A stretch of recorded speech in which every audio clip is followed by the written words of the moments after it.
People of God, what do others see when they look at you? I mean, what should they see really? Is there a particular way a Christian should look? As a matter of fact, there is. You see, Psalm chapter 4 verse 7 says, God has put gladness in our hearts more than when grain and wine abound. Now everyone knows that wherever there's an abundance of wine, there is gladness. But yet, God offers us even more than that.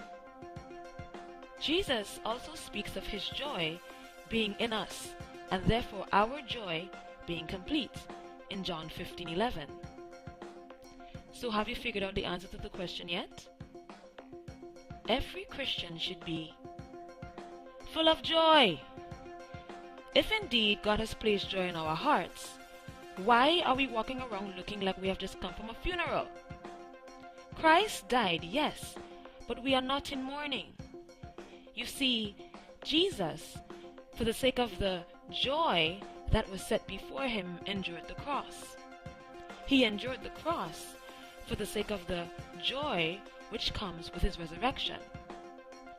Now Christ died and rose almost 2,000 years ago. So where is your joy? As Christians, the world should be able to see the joy of the gospel right away.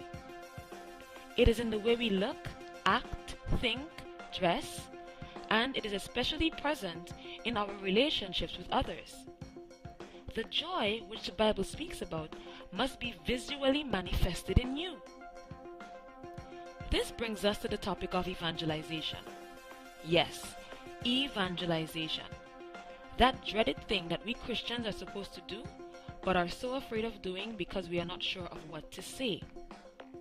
But what is evangelization? Evangelization is essentially the act of sharing the gospel. Notice that nothing was said about using words, because evangelization is not limited to the use of words. Remember, the joy of the gospel is communicated by the way we act, think, look, dress, and interact with others. Evangelization can occur long before any words are said. So stop with the droopy faces.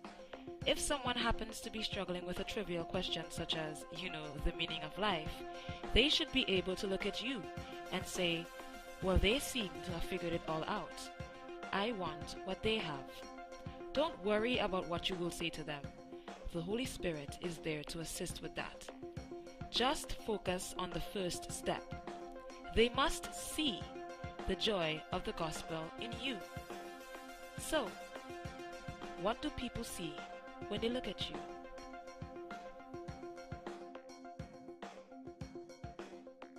Created using Powtoon.